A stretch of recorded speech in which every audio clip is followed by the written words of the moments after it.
Hi, I'm Mike Crowley from Fluid Mechanics. Today I'm going to show you, with the aid of a worked example, how to calculate the flow rate in a pipe.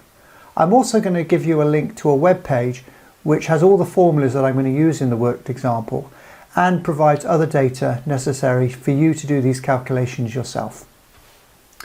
The case I'm going to show you is water flowing under gravity through a pipe to an outlet. The sketch shows schematically the arrangement. We have a reservoir filled with water connected via a pipe to an outlet. This example is for water, but the methodology could apply to any fluid. We have got a head of 20 meters available to push the fluid through the system, but this could be a pump system as well. Now, the important factors which are going to determine the flow rate are firstly the fluid. We're using water, it's got a certain viscosity and a density, and those are important parameters. We have a pipe of a length which is 80 meters there plus another 18 meters, that's 98 meters, and the pipe diameter and also the pipe roughness. These are the factors that are going to affect the flow rate. One of the other factors that are going to affect the flow rate are the fitting losses. In other words, the fluid from the tank has to go into the pipe, it has to go around this radius here. Now there is turbulence as it gets into the pipe, that is going to cause a loss. There is another loss as it goes around the bend. Quite importantly, there is a loss actually at the outlet of the pipe. Why is there a loss at the outlet of the pipe?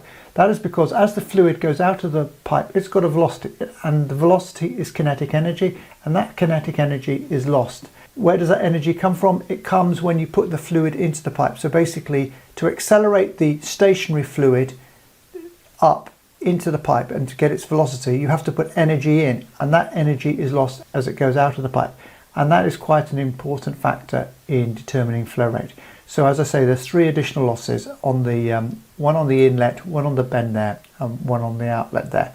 The predominant loss though is not the fittings, it's actually the friction loss in the pipe itself. The way that's most convenient to deal with the fitting losses is to come up with what we call an equivalent pipe length. So we increase the length of the pipe, it's normally 98 meters, and we're going to add on some additional pipe length to take into account the losses due to the bends and the fittings.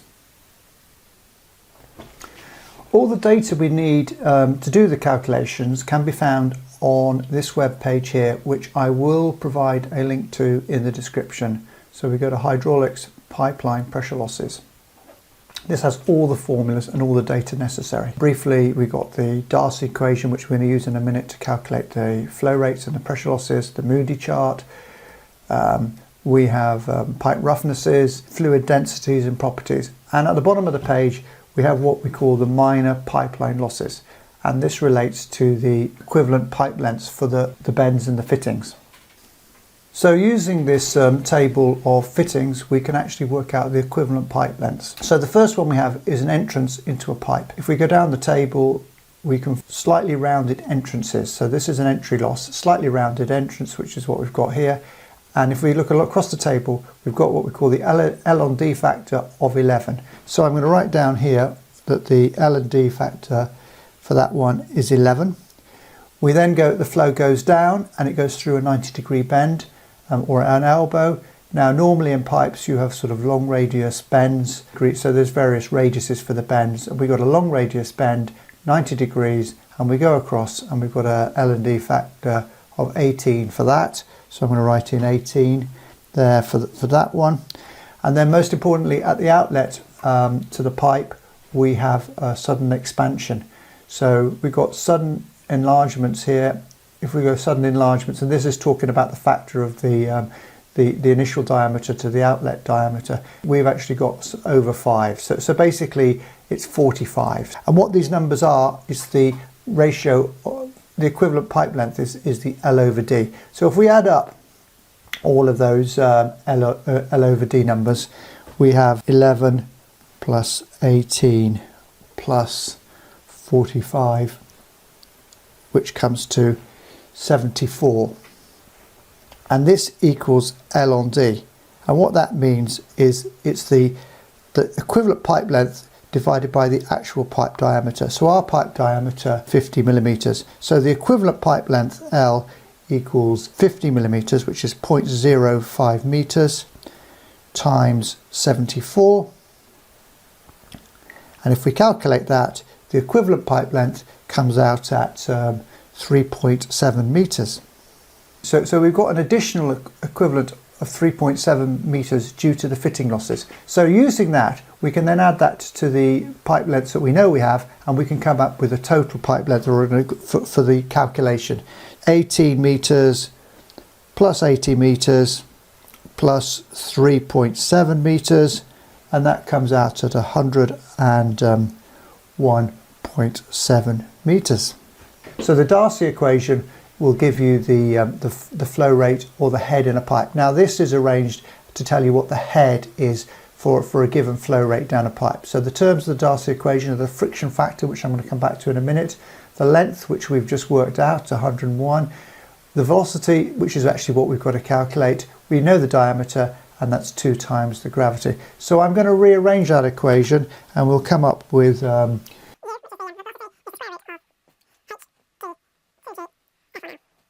is we have the head, we have the diameter, 2 times gravity, which is 9.81. We don't know F, but we know L. This is a Moody chart, which you can then use to calculate friction factor. Now there are 2 inputs into the Moody chart. There's the Reynolds number, and there is the relative pipe roughness. We are going to assume for this example that it is a plastic pipe, and within this table here, in the Moody glass perspex plastic, so that's got a roughness factor, that's in millimeters, 0.025. So on D, which is their relative roughness, equals 0.0025 divided by the diameter, that's in millimeters, and the diameter is in millimeters, that's 50, which equals 5 times 10 to the minus 5.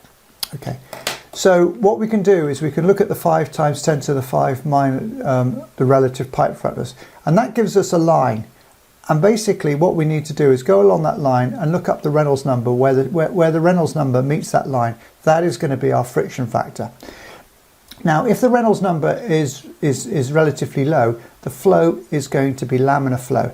And so if it's laminar flow, you're going to use this line here. But if the Reynolds number is above about 2,000 or 3,000, then it's going to be turbulent flow, and you're going to use this line here. Now we've got water in a pipe. Now I can tell you from experience that almost always for water flowing in a pipe, it is going to be turbulent flow. When you get laminar flow is when you've got relatively high viscosity fluids or low density fluids. So if it's a high viscosity oil, then it may well be laminar flow. But for a water case, it's almost always turbulent. Or if you're dealing with gases, then it may well be laminar flow. But for our case, I can guarantee you that it will be turbulent flow. I'm going to be looking up on this Moody chart because I think it makes it much more obvious how we get to the friction factor. But there are formulas that you can use to get the friction factor, which are given below. If you're actually doing these calculations using sort of an Excel spreadsheet or some other math packages, it's probably easier just to use the formula. But for our case, we're going to use the thing. So there's 2 formulas. That one there is for when it's laminar flow, and then this formula here you can use, and that is for the turbulent flow. Be careful when using this formula. It's got a log in it, and that's log to base 10. A lot of maths packages not normally use as default log base E or natural logs. So the first thing we need to do is work out the Reynolds number. There are 2 formulas for the Reynolds number.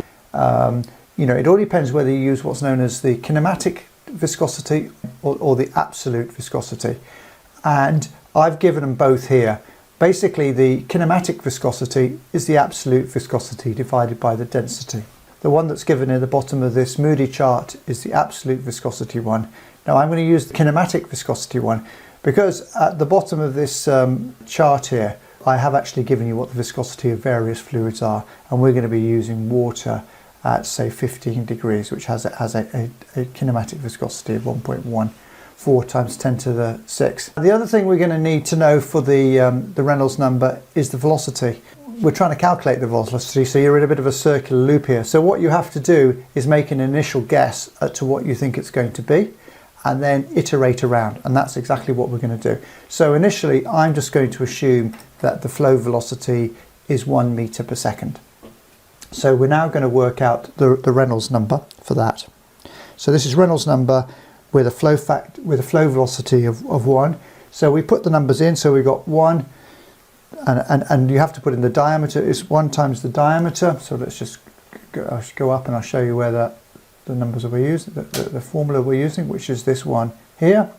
So it's 1, the velocity is 1, the diameter is 50 millimeters, which is 0.05, and we're going to divide that by the kinematic viscosity, which is 1.14 times 10 to the minus 6. And if you do the sums on that, you're going to get it's 43,860. So we now use that Reynolds number to look up the friction factor. So we've got 43,000, that's 10,000, 20, 30, 40, 43, and we go up to where it meets the line, and that's giving us a friction factor, I think, of around about, friction factor is 0.021. So we now put that friction factor into the formula there, and we can calculate the velocity.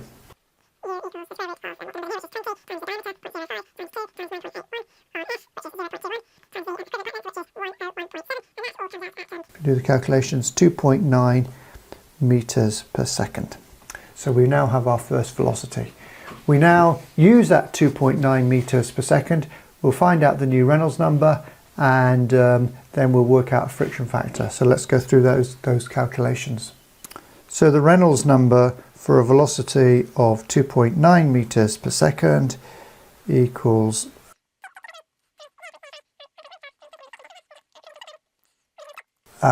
so now we go and look up what the F factor is for that. So that's 100,000, that's 200,000. So when we look up the F factor, it's somewhere around about there, which is 0.017. So we'll put that in, 0.017. Using that new F factor, we recalculate the velocity. So the velocity, and we just basically reuse the formula that we used up here, but with the new friction factor in it.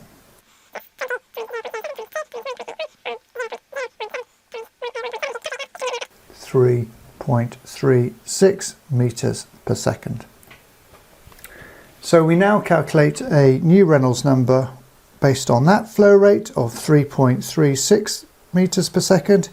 And if we do the calculations for that, we will get a Reynolds number of 147,368. I'm not going to show the whole calculation. And if we look up friction factor for 148,000, whilst the Reynolds number has increased now, 147,000 is an increase from the previous one at 2.9 meters. When you actually look, because of the way the logarithmic tables work on here, so that's 143, we haven't actually really changed the friction factor. So the friction factor is pretty much now coming out at the same number, which is F equals 0.17. Now, when using the Moody chart, it's quite difficult to get an accurate number for the friction factor. If you use the formula down here, you're going to get a much more precise number, and you can see it. But the point I'm making is that the friction factor very rapidly converges. We've taken 2 iterations and we've got to a number.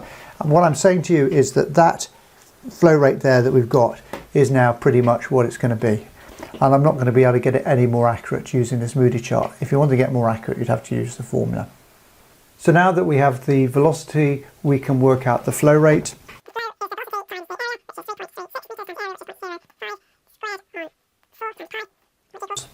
0.007 659 meters cubed per second, or